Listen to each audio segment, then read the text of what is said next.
Hi, everybody. So, as you may or may not know, although most people know if they're vaguely awake, Ben Shapiro and Tom MacDonald have the #1 song in the world at the moment. And it's very comical because it's a rap song. And just the idea of Ben Shapiro doing rap, hip hop is comical in and of itself. It's even more comical because, he's been a critic of that particular genre. So it's very interesting to watch Ben step out of his presuppositions, let's say, and also his domain of previous competence, although he is a musician. Anyways, on with the analysis. They call me offensive, controversial. It's only two genders, boys and girls. Okay, well, the first thing we might point out here with regards to use of language is that Tom does use genders. And I think that's actually what would you say? That's an interpretive mistake because he should have used sexes. By using genders, he fell into the trap that the leftists have laid with regards to language utilization. They're very, very good at occupying the linguistic terrain. There are a variety of temperaments, and that's easy to get confused with gender, and that's part of the reason we have the problem we have. And sexes would have worked because it's also a 2-syllable word, and it's a minor critique, but in some ways, it seems picayune, which means minor, but it isn't. It's more important than that because if you let your political opponents gain the linguistic territory, then they win, right? You can't, once you use their words, they win. So that's something for everybody to keep in mind. You can't cancel my message because I'm the biggest independent rapper in the whole freaking world. Claim that I'm racist, yeah, right. I'm not ashamed because I'm white. If every Caucasian's a bigot, I guess every Muslim's a terrorist. Every liberal is right. So with regards to every Caucasian being a bigot and his claim that then therefore every Muslim is a terrorist and every liberal is right, which is, definitely not correct, especially if you're talking about the progressive mob. The fundamental problem with there's a variety of fundamental problems with the woke algorithm, reductive algorithm or ideology that Ben and Tom are criticizing. We did research back in 2016 looking at politically correct authoritarianism, and that was back when psychologists were just starting to analyze left-wing authoritarianism. And we found that the best predictors of being a left-wing authoritarian were being not verbally intelligent. That was a walloping predictor. It was the variable most closely associated with intelligence that I had ever seen, including grades. And so if you're not very bright, the woke ideology is very attractive to you. The second best predictor was being female. The third best predictor was having a female temperament. The fourth best predictor was ever having taken a course that had the woke ideology as a portion of it. Now, we are noting all over the world now that men and women's political beliefs are segregating. And so that's a reflection of the fact that this woke ideology is also a perversion of the basic female ethos. It's the extension of compassion far beyond its relevant domain. And it's an extension as a consequence of pride. So the women who are doing this, there's men who are doing it too, especially those that have a more feminine temperament. They're making the claim that their love is so encompassing that everything can be brought into the circle, right? Even the snake. And that's the eternal sin of Eve, by the way. So there's a group identification claim. The fundamental claim essentially is the world can be divided into victims and victimizers. The victims are like infants. They're always good. They're always innocent. The victimizers are essentially predators. So you can see the feminine ethos in that. The problem with that is when you start to apply it to groups, you completely demolish the presumption of individual innocence. And there's no difference between the demolition of that presumption and the imposition of a totalitarian state. So now you might say there can't be that much information in those few lines, but the whole point of poetry with its reliance on imagery is to pack way more information into utterances than you could otherwise manage. And so a dense poem, which is the use of words to produce images, can have levels of meaning that are almost inexhaustible. That's partly why we remember poetry and poetic verse, let's say, image-laden poetic verse. We'll remember that for centuries because it's literally inexhaustible. They say a picture is worth 1,000 words. It's like, well, a complex picture is worth a lot more than 1,000 words, and words can bring images to mind. I talk to folks who don't get it. Go woke, go broke, no hope is pathetic. Okay. Go woke, go broke. You know, it's a nice rhyme, but there's something there too. And what Tom is pointing to is that if you construe yourself as a victim and you develop and you have an external locus of control, that's the technical term from the psychology research literature, then you believe that you are nothing but a pawn of circumstances that are beyond your control. And you adopt the guise of powerlessness. Now, if you could gain a moral advantage from that, you know, that's a secondary gain. That's how that would be interpreted from a psychoanalytic perspective. It's doing something that isn't good for you because there's a payoff. And so if you construe yourself as a victimizer, you only believe you're moved about by external forces. You won't develop a vision of your own. And that will mean that you're anxious and confused because you're being buffeted around by the winds of external forces. It'll mean you have no direction in your life, and that makes you hopeless. The combination of those two things will mean that you have no motivation. And the consequence of that, and we know this perfectly well because highly motivated people are much more likely to be economically successful. The consequence of that is that you won't have any money. And then, of course, you'll use that to buttress your claim to victim status, and then you're in a loop. That's the dragon that eats its own tail, by the way. That's a symbol of chaos. And then you're basically in hell. So I wouldn't recommend that, you know, as a clinical psychologist, which I still am, by the way. So, all right, next line. Pro-choice pronouns, pro-love, you're progressive, but you ain't pro-gun, no one to protect it. Okay, now here's something else to understand. So imagine that you're, you know, compassionate in your basic ethos. So you have a more feminine temperament. You're high in agreeableness. Now, but you're also full of pride, and so you want to overclaim the utility of that and bring everything to you, clutch the poisonous serpent to your breast, as I pointed out. Okay, so what's the problem with that? Well, this has been modeled very well, even computationally. We understand this. Make no mistake about that. So imagine you set up a society that's full of agreeable people who do nothing but cooperate. Fine, and they all get along, and that can be extraordinarily productive as long as people keep acting in that reciprocally altruistic manner, which means you treat someone well and they treat you well back. That can be extremely productive. And that's actually the basis of a productive society. One of the bases. It's not enough though, because you need enforcement. And that's why you need men with spines. And the reason for that is that if you have a whole community of cooperators and you drop one cheater into the mix, one shark, he will eat everything. And so you can see this. You see this happening, for example, when Seattle set up its progressive city. It took like 2 weeks before it was controlled by armed gangs. And it's exactly the same thing happened in Alberta recently, by the way, with all the tent cities. So as soon as you have a place of victimized people run by the hyper-compassionate, the bloody thugs move in, and then you better watch yourself. And if you think that's not, and then, of course, if you're prideful and hyper-compassionate, you're going to think, oh, the poor thugs, they just had it rough when they were children. You know, and a lot of them did, but I'll tell you something else about that, and that is that there's a lot of people who had it rough as children who don't turn into like psychopathic thugs. And all you hyper-compassionate people who are out there like feeling sorry for the criminals, you wait till they show up in your bloody house. You'll be thinking twice about that. And we've seen no shortage of that on the victimized liberal side. People who get mugged out in the street after they defund the police and short circuit because, oh my God, look, I got attacked. It's like, yeah, well, you enabled the psychopaths, and I wouldn't recommend that. So that's what happens. Compassion, defund the police, no protection, rule by psychopath. Yeah, I wouldn't recommend that. Where the American flags at? Remember when people would hang those? They've been taken down, they all been replaced with BLM flags or a rainbow. Okay, so the flag idea, man, that's a complicated idea. So the idea of a flag is something like the idea of a staff. And a staff, well, you have a staff if you run a business, and a staff is something you rely on. A staff is something that supports you. A staff is something that moves you forward. A staff is something that helps you find your way. A flag is a staff with a banner.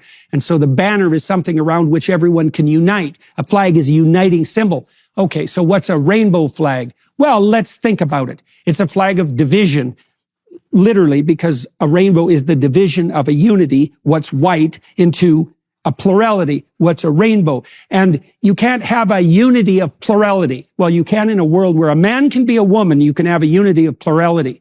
And I'll tell you, that's the reign of utter chaos. Now, we already pointed out that the reign of utter chaos brings in the psychopaths, the true oppressors, the real victimizers. And so, this pride flag, what would you say?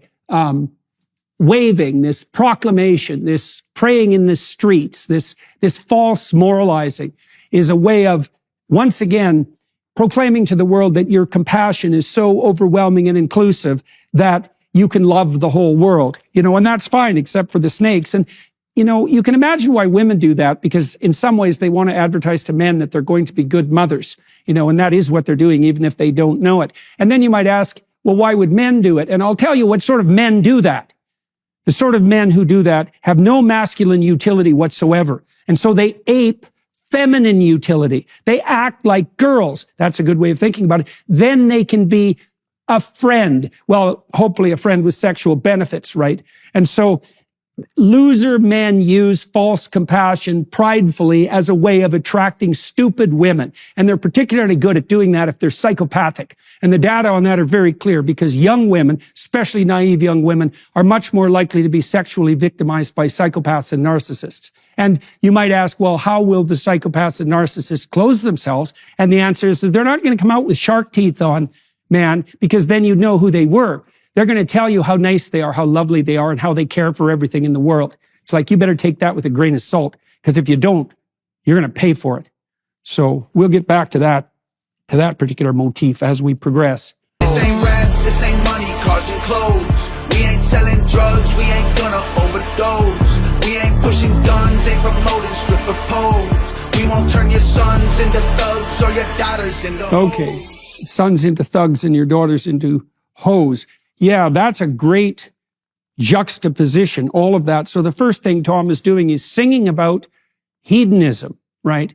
And that's the pursuit of, say, easy sex and materialist markers of localized success, right? And so then you might say, well, what sort of people pursue short-term mating strategies, because that's the technical biological definition, who are looking for easy sex, one-night stands, and who parade around their shallow materialism? And the answer is, we already talked about these people.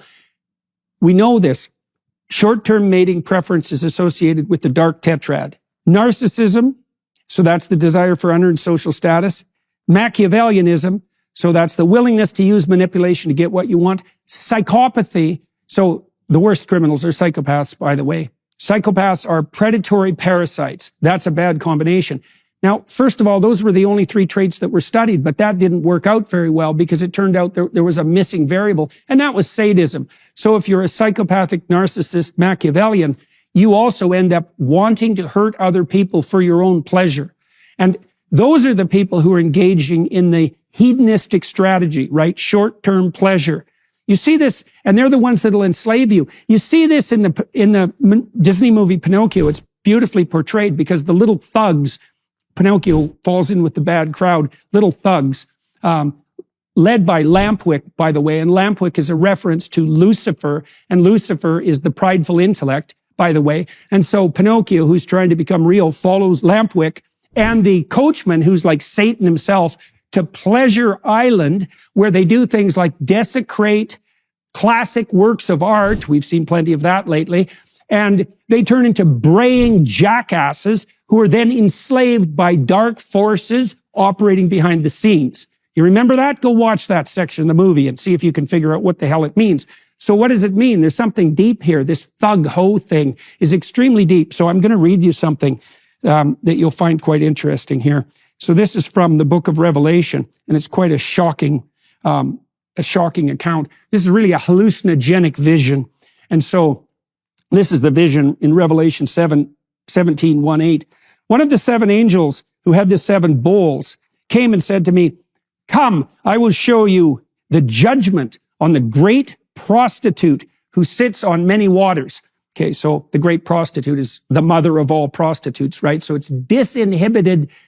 It's the essence of disinhibited female sexuality. And what does it mean that it sits on many waters? Well, water in the biblical account is a symbol of chaos. And so underneath disinhibited female sexuality is chaos itself, right? The chaos that devours everything. with whom the kings of the earth committed sexual immorality, and earth's inhabitants were made drunk with the wine of her sexual immorality. Well, we can see the emergence of the whore of Babylon, because that's what that is. Babylon being the great state, by the way. We can see that emergence in the technological transformation of women into, what would you say, succubi and incubi. That's a very good way of thinking about it, right? So sexually attractive apparitions that take everyone's vitality. So that's real fun. The account continues, and he carried me away in the power of the Spirit into a wilderness. And I saw a woman, the same woman, the whore of Babylon, sitting on a scarlet-colored wild beast, so that's blood-colored, essentially, that was full of blasphemous names, and that had 7 heads and 10 horns. Okay, so this is the beast of the state, and the multiplicity of heads, that's what occurs when the state no longer has its unity. So you could associate that, for example, with the pride flag, the rainbow idea, the notion that diversity can be a unity. It's the collapse of a unity as a consequence of the death of God into the beast of the state. Okay, so what rides on the beast of the state? The idiot hedonism that power-mad tyrants entice you with to turn you into slaves, right? Now, this hallucinogenic account is a image-laden, imaginative description of how societies collapse as such, so how they collapse in eternity. So the woman was clothed in purple and scarlet, and she was adorned with gold and precious stones and pearls. So she's beautiful and attractive and looks valuable, and that's her cover story. And she had in her hand a golden cup, same sort of thing. A golden cup is generally the container of the redeeming fluid, let's say, the redeeming liquid, the water of life, the blood of Christ. And so this is an inversion of that. It's the golden cup that was full of disgusting things and the unclean things of her sexual immorality. So that's a pretty damn rough image, you might say. And that's what she's offering the world to drink. Great. On her forehead was written a name, a mystery. Babylon the Great, the mother of the prostitutes and of the disgusting things of the earth. Okay, well, that's fun. Now, I wrote a whole article about that called Identity, Individual and the State versus the Subsidiary Hierarchy of Heaven. I wrote that for the Alliance for Responsible Citizenship with Jonathan Pajot, where we took apart this particular imagery. So what happens in the Revelation story is the whore of Babylon sits on the degenerate beast of the state, offering everyone hedonic delights allied with power, and the beast eventually kills the whore. And so what does that mean? It means the bloody tyrants will offer you everything you want. And you can have it right now, just like the half-wit dimwits in Pinocchio's Treasure Island. But eventually they will take everything like that from you. And you can see that already, not least in the fact that young people are becoming sexually sated and overflowing in a manner that's actually stopping them from forming relationships, stopping them from getting married, stopping them from being with one another, staying virginal. Like the end result of hedonic licentiousness, and this is what Tom is pointing to, the end result of that is that nobody ever gets anything pleasurable at all. Right? So I wouldn't recommend that either. So let's continue. I don't care if I offend you. I was put here to upset you. Okay, so let's think about offense for a minute. Okay, so here's why you have ideas. Now, you have ideas so you can orient yourself in the world in abstraction. Now, you might want to think something through before you do it, because if the thing you want to do is stupid and you think it through and you understand that you will come to a bitter end if you pursue that course, then you can kill that idea.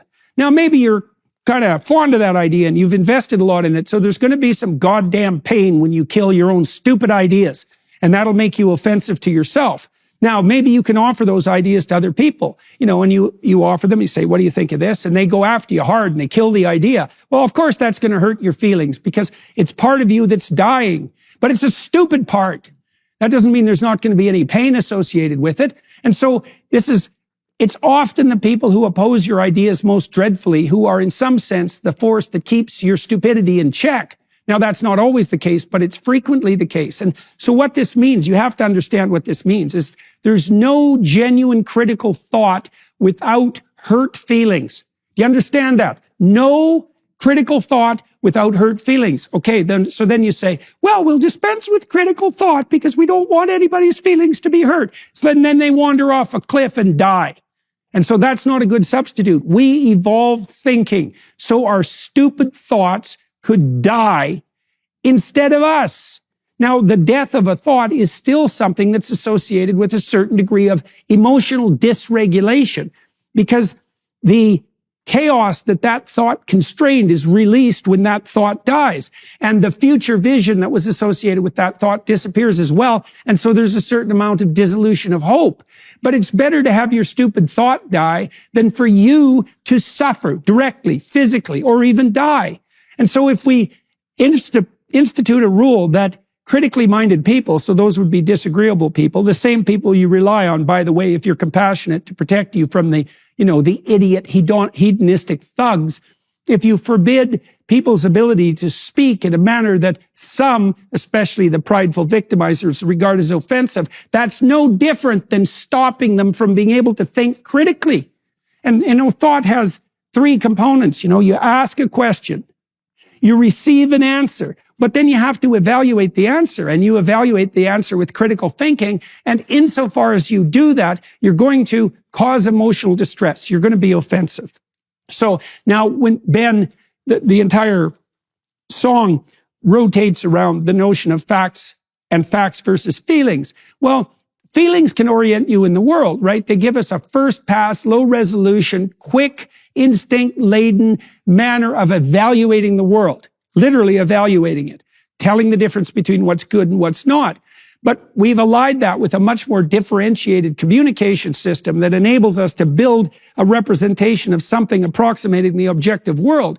And what we generally do is we refine our emotional commitments with the facts that we gather around us, because we can be led astray by our instinct. So, for example, the instinct of a compassionate woman is going to be to feel sorry for like everything and everyone. And fair enough, because there's lots of misery in the world, and there are true infants, and there are children that need to be taken care of, and there are old people, and there are sick people. It's like, so I would say to women, it's like, go out and find someone that actually needs to be taken care of, that would take some work. Have a child, for example, instead of inventing victims so that you could pretend to be female. And so that's exactly what's going on here. So, all right, continue. Okay, there we go. All right, so here's another way that feelings can be perverted by the narcissistic. Now, if you cry, that's a distress cry, and you're showing that you're dissolving. You're dissolving in the salt water of tears. And what's dissolving is your adaptive stability, right? You can't handle it. You can't manage. That's why you cry. You're overwhelmed. And the cry signifies that, the tears and the lack of ability to speak, because you can't speak when you're really sobbing. It's a distress cry that's sent out to the world to gather attention and resources. Okay, now, if you're a child and you're crying because you have a diaper pin stuck in you, to use an example from like 60 years ago, or you're too hot or you're too cold, and all you can do is lay there. So what do you got? You can cry, and that brings attention to you, and then care. And now attention is a very valuable resource. Okay, so what does that mean? It means pain cries can be gamed by narcissistic psychopaths. That's what it means. And so we know this because obviously the worst people are going to guise themselves in the highest form of moral virtue. That's the essence of hypocrisy. And so if you're a whiny, crying victim, and you attract attention in consequence, well, then you're gaming the system that was used, that was cobbled together as a consequence of a lengthy evolutionary process to ensure the care of dependent infants. You're mimicking that, and that's a terrible form of theft. You're taking from the people who are genuinely in need, and you're deflecting all that attention to yourself. And why are you doing that? Well, so that you don't have to bear responsibility for your own life. How's that? So that you can sponge off on someone stupid enough to feel sorry for you, and then you can wave your bloody flag of your divisive flag of moral virtue out in the streets, instead of like going to volunteer in a hospital to take care of sick children, or having a baby, for example, which is where all that superfluous maternal instinct should most genuinely be directed. We know perfectly well, as I said earlier, that being a woman and being female are the second and third best predictors of being a politically correct authoritarian. Well, how about if we made the hypothesis that that's a perversion of the maternal instinct that isn't being utilized properly by young women between the ages of 18 and 30, who are far more likely to be progressive than any other kind of person? If we're going to have a serious conversation about this, we're always too goddamn cowardly to do that. So, all right, so that's that.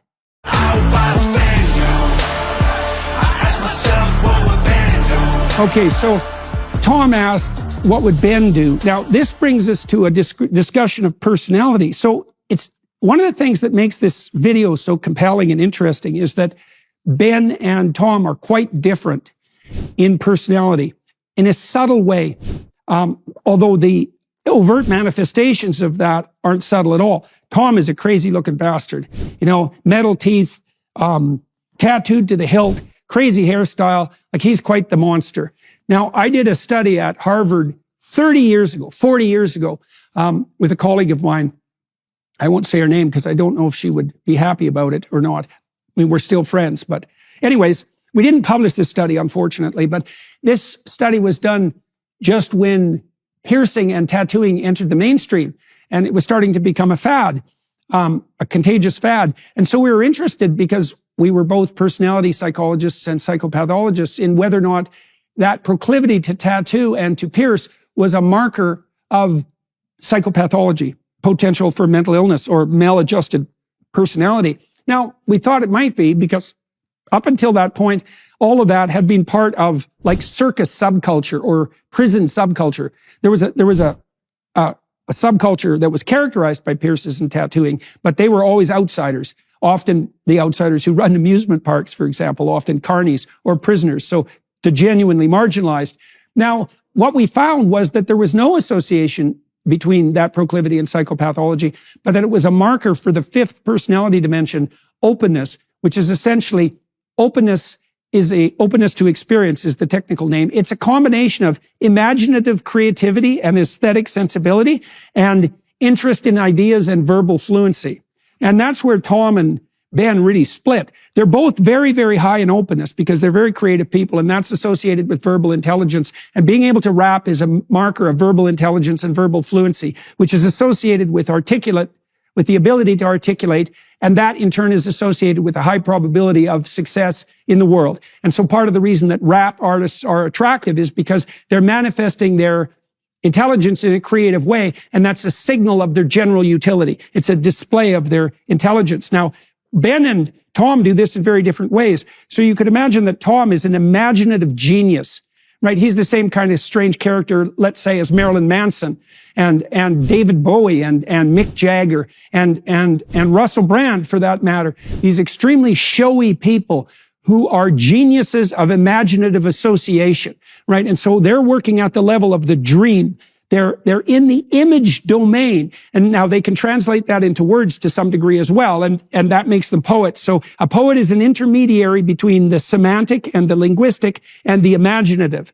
And then you can imagine that there are experts of creativity. Some of them are experts of imagination and some of them are experts of word. And Ben is an absolute bloody master of word, although he's not anywhere near as open on the aesthetic side as Tom. Ben's quite a conservative person now. He's very, very high in conscientiousness, orderliness, dutifulness. That goes along with patriotism and so forth. He's very high in that. But, he's a very conservative looking person. Short haircut, uniform suits essentially, but unbelievably verbal. And so that makes him a rapper. It's interesting to see him working with Tom because Ben, with his almost purely verbal intellect, although he's interested in music, so it's not a unidimensional guy, but he can ally with Tom to delve into the imaginative realm. And that's what they did with this rap video, which obviously caught the spirit of the times because it's the #1 song in the world at the moment, which is like absolutely hilarious beyond conception that Ben Shapiro is now, a star rapper. It's especially comical because he also criticized rap because its excesses offended his his excesses offended his conservative temperament, and there was some utility in that insofar as it's a culture that promotes the thug-ho juxtaposition, and thus the Whore of Babylon and the Scarlet Beast, which is not really a very good idea. But you could argue on the open side that he failed to understand the cultural significance of hip hop and rap as a genuine expression of artistic endeavor and creative intelligence. And so, but being somewhat exploratory in his nature, even aesthetically, he decided to go ahead with this rap song and collaborate with Tom, and they look like people on the opposite end of the universe.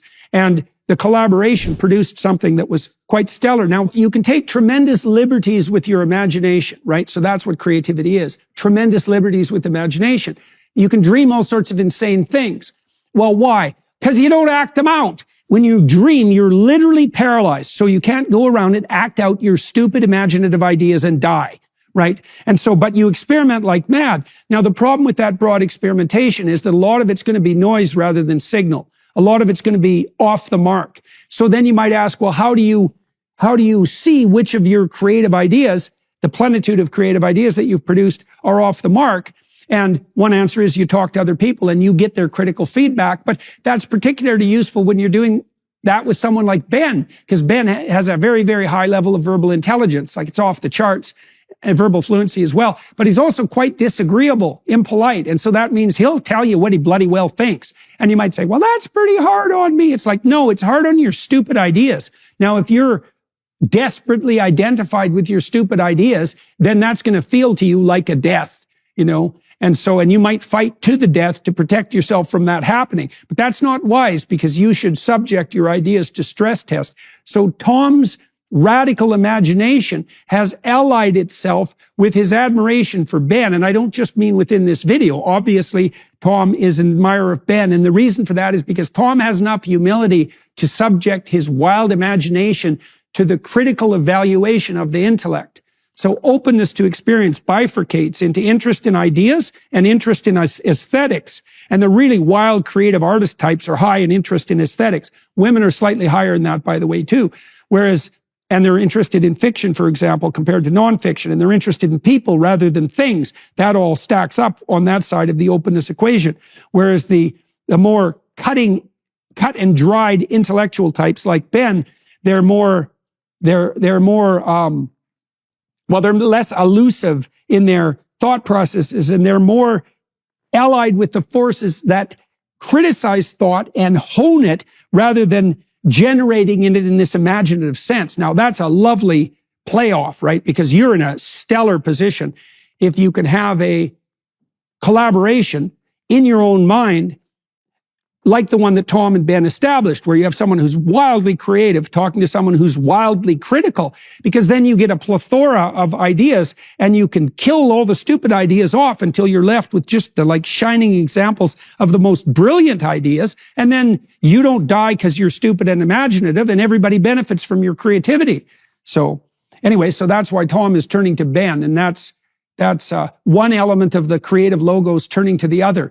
So here's another way of thinking about this. So when God throws Adam and Eve out of paradise, he sets up these cherubim. They're monsters, monstrous angels, terrifying. And they are accompanied by this sword that's on fire that turns every which way. So this is a sword that cuts and burns, from which you cannot escape, right? That's what it means for it to turn every which way. And you might say, well, why would paradise be barred by a sword like that and by monstrous forms? And the answer is, well, nothing stupid and weak and useless, in the fundamental sense, is allowed to exist in heaven. That's the place where only anything that's perfect can make its entrance. And so that means everything that is unworthy has to be cut and burned away. And so then you can imagine too that if you were stacked to the gills with unworthy thoughts and proclivities and imaginative routines, then those cherubs wielding that sword would look to you like the devil himself. And your passing through that cutting process would feel like hell. So critical thinking is a burning and cutting operation, right? It's what gets rid of the dead wood. And that's partly why we have to allow people to have free speech so that we can have these battles in abstraction, so that we don't have to act out our stupid ideas and then have battles in reality, right? Because once we lose the ability to argue abstractly, we revert to fighting, right? Because arguments are abstracted wars. That's what they are. An argument is an abstracted war. Now, it can be a civilized war in which in which case it has a game-like aspect. But make no mistake about it. If you remove people's ability to speak freely and engage in verbal conflict, something Ben is absolutely superb at, then you devolve the conflict into action and you get a chaotic war, right? And we're on the brink of that in multiple ways. So this isn't some mere abstraction that the philosophical or the literary minded are preoccupied with because they have nothing better to do. Quite the contrary. Let's just keep it real facts. Don't care how you feel, man. If you want my pronouns, I'm the man. I'm the man who don't respect. Let's look at the stats. I've got the facts. My money like Lizzo, my pockets are fat. Homie, I'm epic. Don't be a wap. Dog, it's a yarmulke. Homie, no cap. Okay, so this is like ridiculously funny, and Ben is ridiculously funny, and he does it with a straight face. And so he's pointing to something here too, which is that he has a long-term orientation as a conscientious person, right? So he's willing to sacrifice the hedonistic pleasures of the present to the future. He's got a long-term vision. That's also what makes him not a short-term mater, not a psychopath, not a narcissist, not a Machiavellian, not a sadist. He sacrifices in the present to gather good things in the future. That's one of the things that makes him a reliable husband and a reliable provider for children.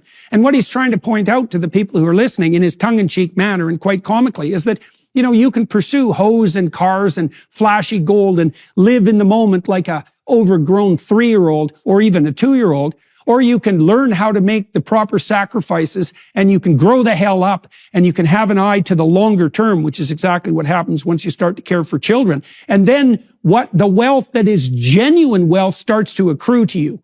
Plus you don't get killed and, you know, gunned down in a gang fight when you're like 22. So all of that's happening in the verses that he's laying out in his, you know, very straight-faced, straight-laced, witty manner. I love his thug hoodie too. That's like good work, Ben. That's extreme. I saw someone yesterday, they called him Little Shap, L-I-L Shap. I thought that was great. I think everyone should call Ben Shapiro Little Shap for the rest of his life. Look at the graphs, look at my charts. You're blowing money on strippers and cars. You go into prison, I'm on television. Dogs, no one knows who you are. Okay, so there, you know, so the other thing Ben's pointing to there is, well, prison and death, that's not great. That's not a great outcome, you know. And then he's also pointing out to something we know to be a fact. So about 3 to 5% of people have a psychopathic, narcissistic tilt that's significant enough to be clinically relevant. So that's, you know, 1 person out of 20 or 30. What that shows is it's not a particularly successful strategy. You could think about it as a niche strategy. You know, you can survive and propagate to some degree if you're a psychopathic exploiter. But it's not a good strategy, partly because people catch on, partly because you can't cooperate with other people, because once you screwed them once or twice, so to speak, they're not going to have anything to do with you. And we know this. So psychopaths betray everyone else, but they also betray their future selves. And that's why they end up in prison. And you might say, well, they're doing this to gain attention. And Ben's point is, well, whatever attention you gain is going to be pretty damn fleeting. You know, it's not going to last. And plus, it's not real. It's based on a tissue of Machiavellian and manipulative lies. It's not a good strategy. Now, it's complicated because a lot of these tough guys who use these short-term mating strategies in power, you know, they are in some ways more courageous than the absolutely useless weasels who do nothing but remain dependent for their entire life. And that's partly what accounts for the attraction of the shadow, you know, shadow figures, dark heroes, anti-heroes in movies and so on. You know, the ability to integrate that aggression is a developmental milestone. You know, a boy who's too dependent has to integrate his aggression so that he can push his mother away, even aggressively, and move into the world, right? So the aggression has its place. You can't dispense with it. You can't like surgically excise toxic masculinity or the testicles that give rise to it, which we seem to be doing to a radical degree in our society. So it has to be integrated. It's everything in its right place, right? Everything in its proper order, everything properly subdued and set where it's supposed to be in the proper heavenly hierarchy. That's Adam's job, by the way. That's the job that God gives him in the Garden of Eden, right? To name everything, to speak properly, and to put everything in its proper place. And that's what Tom and Ben are trying to do in this video, in this artistic way. And that is what everyone who's listening to it is trying to do, even if they don't know it. Okay. I make racks off compound interest. Y'all live with your parents. Nikki, take some notes. I just did this for fun. All my people download this. Let's get a billboard #1. I don't care if I offend you. I was put here to upset you. You can cry and you can scream. You can riot in the streets. You defunded the police. Now there's no one to protect you. I hope I offend you. I ask myself what would Ben do. Let's just keep it real, facts. Don't care how you feel, man. If you want my pronouns, I'm the man who don't respect you. Okay, so let's look at that for a minute. I'm the man who don't respect you. Okay, so now imagine women have this problem with men, right? Because they have to evaluate men to distinguish the genuine providers, the genuinely productive and generous men, and hopefully a man with a spine, from the psychopathic narcissists who act like that but aren't the real thing, right? And we know that younger women have a more difficult time with that than older women because they don't have the experience. Now, men have an analogous problem, which is how to differentiate between the women who pretend to be compassionate and caring and therefore productive and generous, and who do that to elevate their femininity and their moral status, and women who would actually commit, let's say, to a long-term relationship and to the care of actually dependent people, which is very hard. It's very hard to care for infants. It's very hard to care for sick old people, right? And that's a lot more difficult than parading around your compassion like a false flag. And so when Tom says that I'm the man who don't respect you, what he means by that is that he has developed the perspicacity, the acuity of vision to distinguish between people who are truly compassionate, and so that would be the genuine mothers of the world, or those with a genuine maternal impulse, and those who are just parading this false flag to look good for their friends and for anybody who's foolish enough to be entranced by their claim. So, all right, let's continue. You mad. I guess it's cool to be the victim. Well, I'ma be the man. Oh, yes. So I'm going to be the man. So what is Tom saying? It's like, well, he's being called upon to be a compassionate ally. And he has enough sanity to distinguish between false and true compassion. And he's decided that even if he has to suffer the slings and arrows of outrageous fortune, he's going to be a tough guy. And he's going to say what the hell he has to say and let the chips fall where they're going to fall. Now, I would say also, for you men that are listening, that's also something that makes men truly attractive to women who are actually discerning, right? That capacity to stand up against the mob, the psychopaths, and to differentiate between genuine and false compassion. And you really need to do that as a father, and you learn this when you have little kids, is that you have a finite amount of energy and you want to devote it to the care of those who are truly in need. That'll be your parents at some point. It'll be your wife at some point, you as well, because everybody gets sick and old. But even more importantly, it's your children. You don't want to waste that energy on the false cries of the, the falsely oppressed. And we're being called upon to do that nonstop. That's really right at the core of the culture wars, and all that's being pointed to in this video. That's why it's #1 video. It's not just, it's a joke, but it's a joke that hits the target. A joke doesn't become that popular unless it hits the target. You sad. You just try to get attention, being triggered's all you have. You mad. You blame everybody else for every problem that you can. Yeah, okay, so there, Tom talks about being triggered and getting attention that way, so that's that false cry. And then he moves into the next part of this song, which is a discussion of madness, let's say. You mad. Okay, well, mad has two meanings, right? You're angry and bitter and resentful, like Cain, who ends up killing his idol, his ideal, Abel. So you're mad, you're angry, you're bitter and resentful. Bitterness and resentment, man, those poison your soul. That plus arrogance and deceit, and you're definitely in hell. And then mad is also insane. And if you pursue these short-term strategies of hedonism and power and chaotic divisiveness, there's no difference between that and insanity.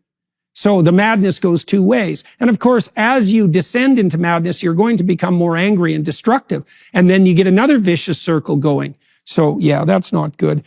Guess it's cool to be the victim. Well, if that's all you've got, when Tom said he's not going to be the victim. And that, one of the things that you learn in the story of Job, for example, so Job is terribly tortured by God, terribly. He loses everything and becomes extremely ill. And he refuses to play victim. As a matter of faith, it's a proclamation. Everybody has a reason to construe themselves as a victim. Life is very, very difficult, and unfair things happen to people all the time. So do you play the victim? Well, playing the victim is the eternal pathway to hell, fundamentally, especially when you also then start to identify the victimizer. Because if you're a victim and you're innocent, then the victimizer is the perpetrator. And the ultimate perpetrator is nothing else conceptually than Satan himself. And so once you've placed Satan himself in the midst of a group, let's say the Jews, then there's absolutely nothing that bars your action. And so then you can have all that resentment and anger and madness. It finds its target. You wonder why the Nazis went after the Jews. It's the eternal story. You put Satan himself, right, the victimizer, in the midst of an ethnic group, which is like the definition of racism. And you play this game that all the virtues on the side of the poor innocent victims as if they're innocent babies, and they're not. And all the perpetration is on the side of the victimizers. And then you can add another twist to that. Isn't it so lovely that if you're unsuccessful, you can identify the successful with the victimizers? Because then you can attribute your failure to your own moral virtue. What a good deal for you if you really want to be insane and angry. And then it's pretty hard on the people who've been successful, isn't it? Because now you've identified them with evil itself. Now, if you take the most successful people in your culture, and I mean the most genuinely productive and generous, and you start to identify them with evil itself, how the hell long do you think your culture is going to last? Think about that. Because it's not that many people who are hyper-productive and generous. And if you take them out, you're done. And if you don't believe that, you go read about what happened in the Soviet Union in the 1920s and see what you conclude, or in Mao's China. And you'll see exactly how that plays out.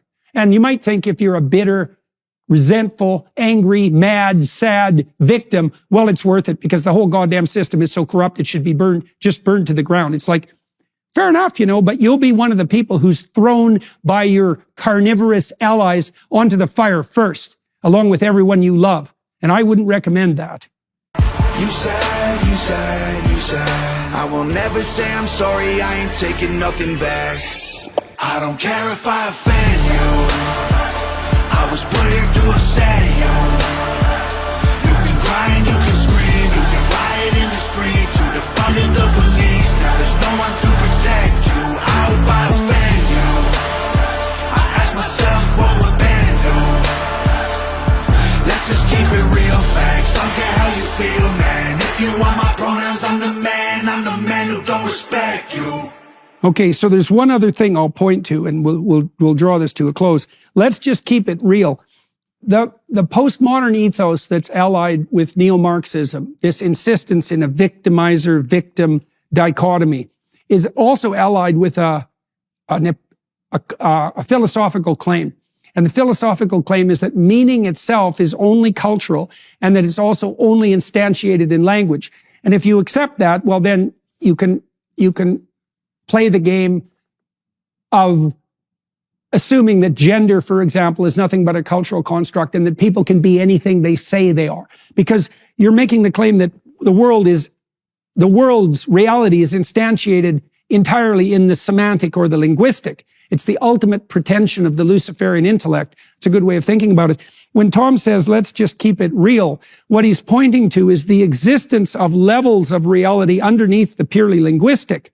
And so one of those would be, as the bloody postmodern whining nihilists have it themselves, is, well, there's a reality in the emotional sphere, right? There's the reality of feelings. Now, they're not the only reality, obviously, obviously. There's the reality of material fact. There's the reality of transpersonal value. There's a lot of different transcendent realities, and hypothetically, this is the monotheistic claim, hypothetically, all of those transcendent realities unite in a single superordinate reality. And if that's not the case, then we're bound to divisiveness. So, all right, so let's sum this up. You have a collaboration between two types of creator in this video who are analyzing, using poetic imagery, the core elements of the culture war that's engulfed us, way down below the political, right at the level of the sacred. And they're using a blend of humor and creative imagery to lay out the conceptual territory. And they're using music to help people, music and rhythm to help people attune themselves to the argument. And allying that with a high degree of wit and a satirical intent. And so it's very masterfully done. And Ben, I think in particular, Ben is to be commended here for allowing himself to enter the domain of the absurd. Now, he's got an absurdist side. It's interesting to see because he's a very straight-laced person and a very conservative person, not least as a consequence of being an Orthodox Jew. But he has this absurdist capability that allows him to capitalize on the entertaining side of things. And so that's very interesting to see manifested in this. So anyways, you never know what's going on beneath the surface, do you? Right? There's endless depths to everything. That's for sure. Everything is a burning bush, right? Everything's a gateway to the sacred if you pay attention to it enough. And that's definitely the case with cultural productions of this sort, especially when they strike a chord. And so that's why I thought it might be worth running through an analysis of this preposterous piece of artistic production. Thanks very much for your time and attention.